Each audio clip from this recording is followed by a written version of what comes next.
Hola. We are talking about your partner's bad habits and how to deal with a partner who has habits, maybe addictions. And we're going to talk about some personal things here and just put it out there, right? Hello. Thank you for liking and joining the live.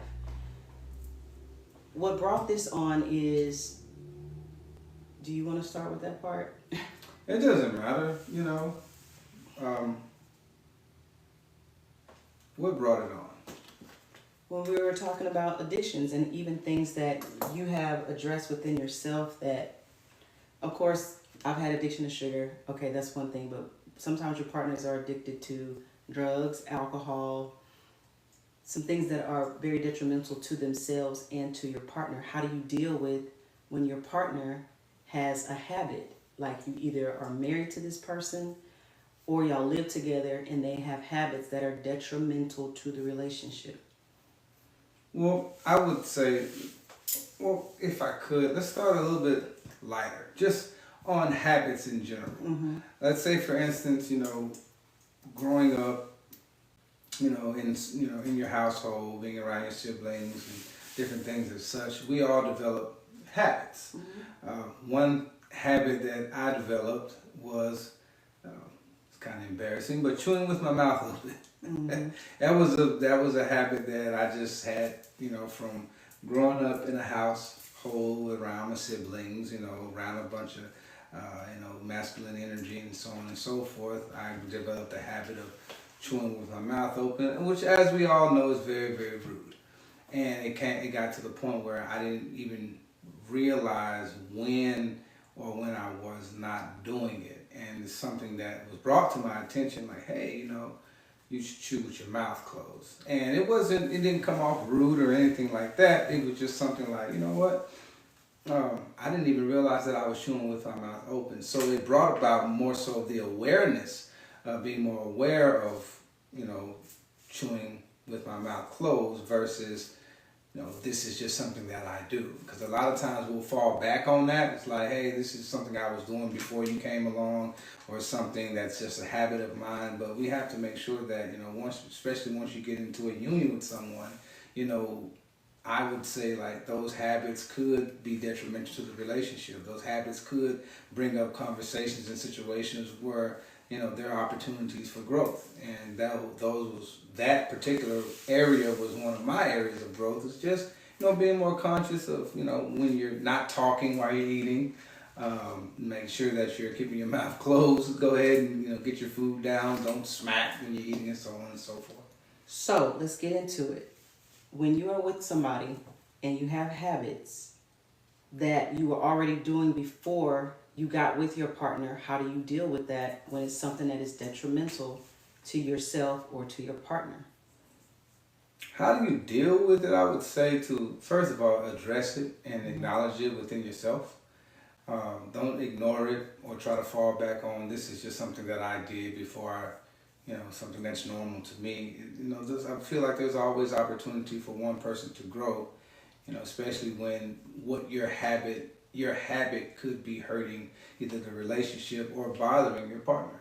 Okay, but if there's something that your partner does that they were doing before y'all got together, Mm-hmm.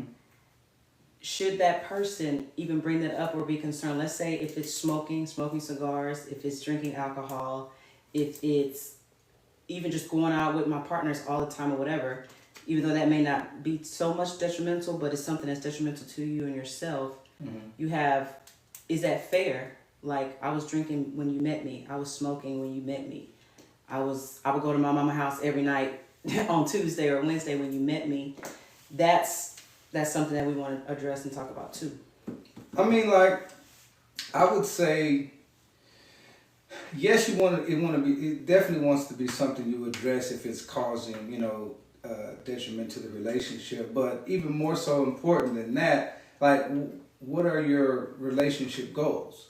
Like, what are the foundations that you are establishing with the person that you want to call your partner? Like, are y'all wanting to live a healthy lifestyle? Or y'all wanting to, be good role models for your children?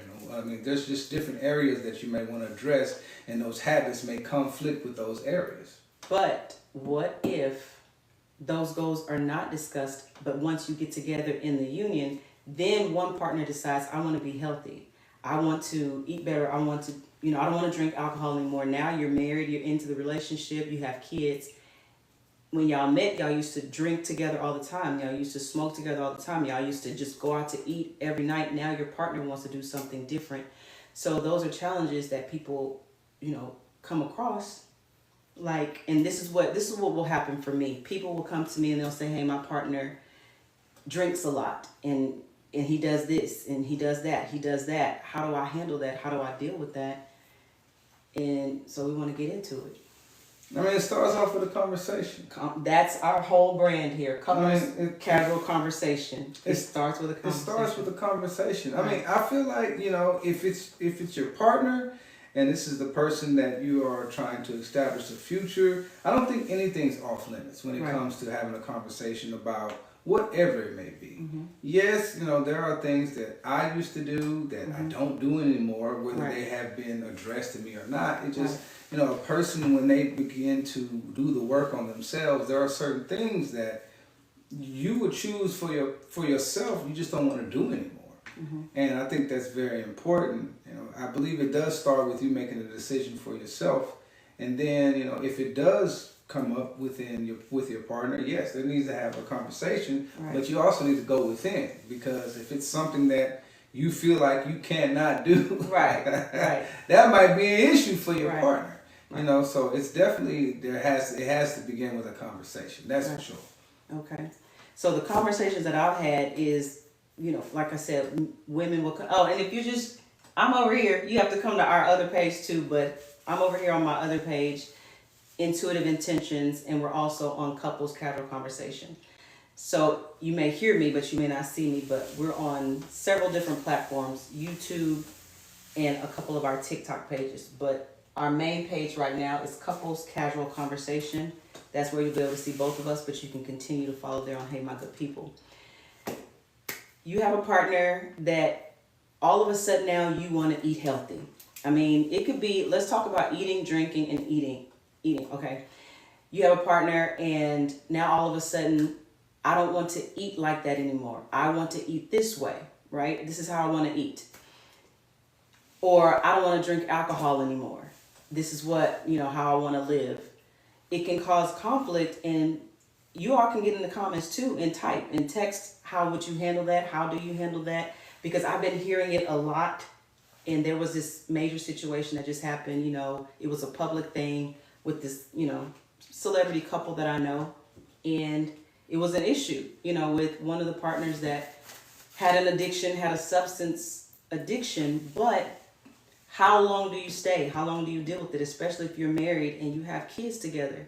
And we both used to drink like this, though, but we both used to eat like that. There's a okay. I don't know. I can't fix it. I can't take it off. I know. But how do you feel like, how long do you stay with the person? And what they'll do is they'll keep coming to me and they'll say things like, my partner's doing this, my partner's doing that. How long it starts with a conversation, and then it starts with, what am I willing to put up with? How long am I willing to deal with this? And not only that, okay, so you want to talk about, when you used to drink a lot. These two people, like they say, he gets belligerent, he gets this. Deon, you never got like that. Like, you know what I mean? You never got belligerent and got out of character. So some people are like, okay, my partner, he drinks or he smokes or he does that or she eats or whatever. And their character changes. That's an issue. But then some, they don't, Yeah, I think I want to back up just for a second. Like when you were saying, one partner or the other will come to the other partner and say, hey, I don't want to do this anymore. Right. Sometimes that could come as a sharp blow. Right. Versus, say, hey, I think it would go over better, giving that person some like, hey, this is what I've been thinking about. Right. Like, I want to make a change in this area. This is what I'm thinking about doing. I'm thinking about stop doing this. I really want to stop doing this. because of these reasons. And I think that approach makes the blow a little bit easier. And I don't think it's really a blow. Yeah. It's just a change in behavior, you know? And so I think if that approach is taken, it's a little easier for the person to prepare themselves for the change. Even when you're dealing with addiction or dealing with bad habits, change just doesn't happen overnight. It's a process. And so I think that, you know, having that approach with it is very, very helpful. Now, as far as, you know, the alcohol consumption, there were moments in time where I consumed too much alcohol. Yeah, Lord. Yeah, God. and like, I can't, I agree with what, you know, she's saying. You know, there wasn't times where I just got belligerent and just got completely out of control. But, you know, and I just agree with what she's saying because, you know, the overconsumption of alcohol does affect your memory. And you may not remember everything you said or everything that you did. I would remember becoming physical, you know, or being just outright just crazy, belligerent, arguing, yelling and screaming. Those things you don't forget. Those memories singe in your brain. It's just how the body responds to a lot of rage and anger. But as far as just in those moments and just having conversations, saying things, laughing and joking, things like that, you might be not going to remember everything word for word. But there were times where I felt like I wasn't myself.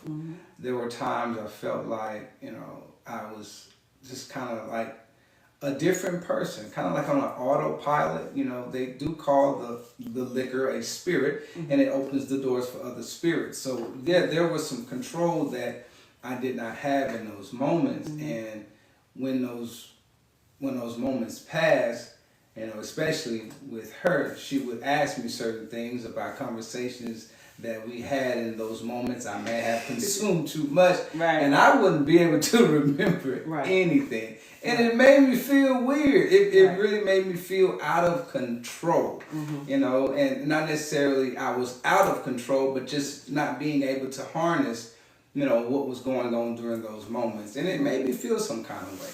And with that being said, you know, it took me going within and saying, hey, you know, I want to make sure that, you know, I'm always capable of maintaining consciousness and being able to govern my behavior and make thoughtful and rational decisions at any given time. You know, and if I do decide to consume as I please, I'm gonna be in the comfort of my own home. But you know, we're gonna do it responsibly. You know, I can definitely say that as of today, you know, I am no longer an over consumer of alcohol. Come on now. You know, I am more so conscious of how I consume, when I consume, and where I consume, and who I consume it with. That's important too, because sometimes being around the wrong group of people will cause you to consume more than you should. You know. One thing that he also did when we're talking about alcohol consumption is it's because of what we do in our personal life. We're business owners. I'm a music artist. We both have our own companies. And being in the music industry, I need somebody that's going to be sober, that's going to be able to watch over me and protect me. And that was one of the things that he also considered, and we talked about. It's like, I can't.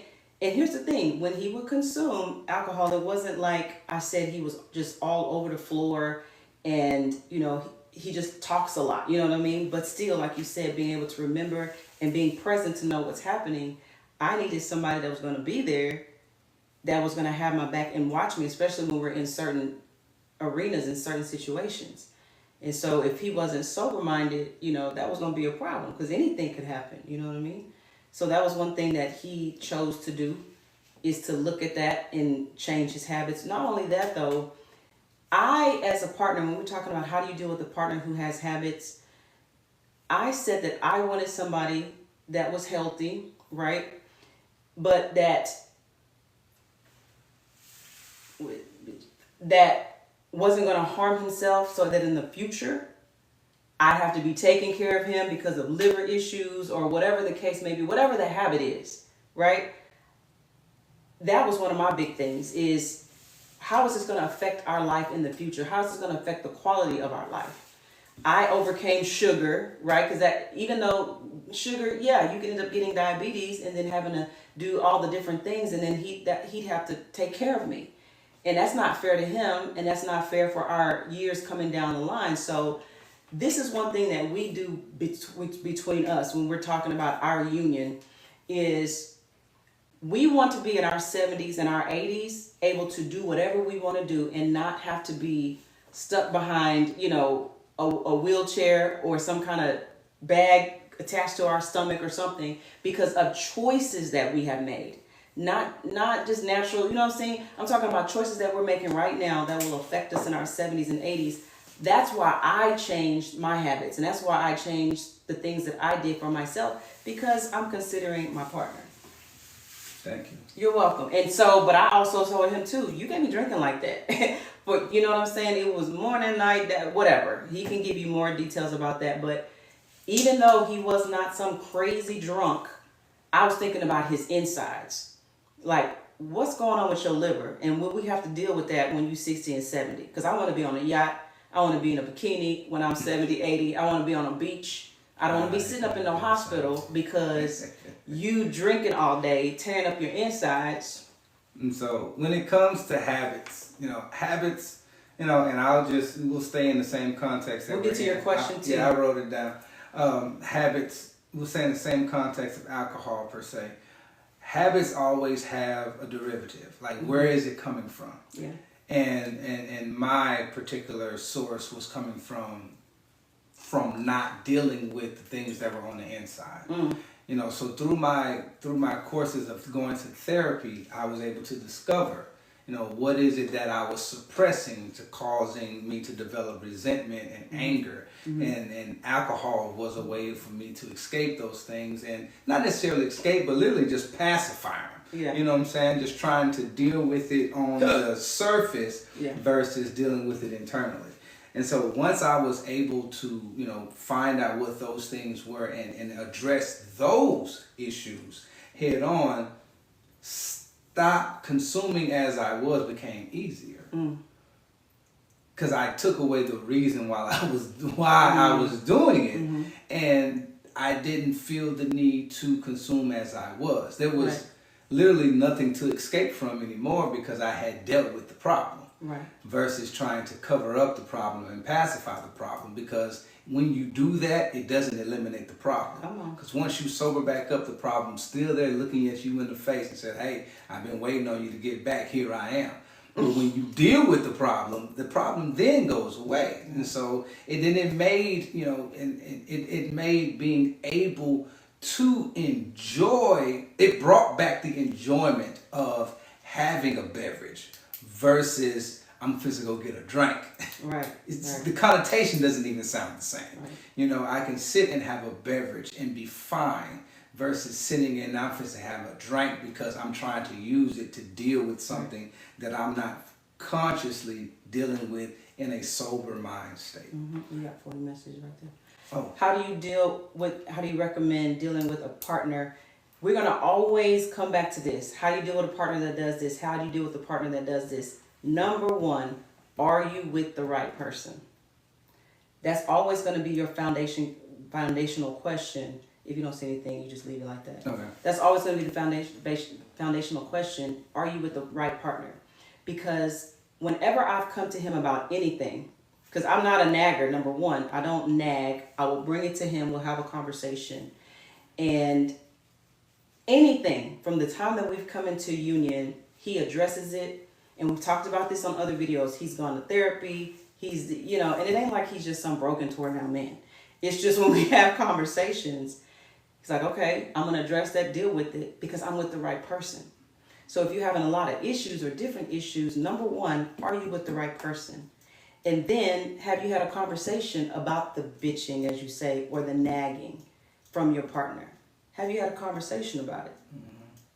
What tends to happen, and this is something that I dealt with as well, And I'll add something to that when you're finished. having having up walls of defense. Like anytime someone, well, I ain't gonna say someone, anytime this beautiful person would come to me and address or just mention something to me about a habit, I would immediately get defensive. And she even brought that to my attention. It's something that I actually addressed in my therapy. I said, man, why am I so defensive? Like every time something's presented to me, whether it's, and it didn't have to, and she never came to me in a negative, with a negative connotation. She never came to me out of anger or anything like that. She would just bring something up to me and I would immediately get defensive. And he was like, well, that stems from a deeper issue that we need to dig out and dig in and discover what it is so we can address that, and that'll help you be more open to, let's say, change or development or improvement by dealing with what's keeping you being so defensive. You know, you don't have to walk on eggshells trying to prove yourself to anybody or trying to seek for gratification or approval. Like these are things that, you know, a lot of people suffer with, and they use alcohol in a sense to cover those things up. Hold on, that's okay. You can answer that. You can still ask that question. What's that? She probably won't see me though. How would you deal with different religious beliefs, especially with raising a child? That is part of the. That is still the topic though. Yeah. That's still part of the topic. If you're still there, you can say, "Hey, let us know you're still there," because that still applies. Yeah. Hey, it's all good. We can still address it though.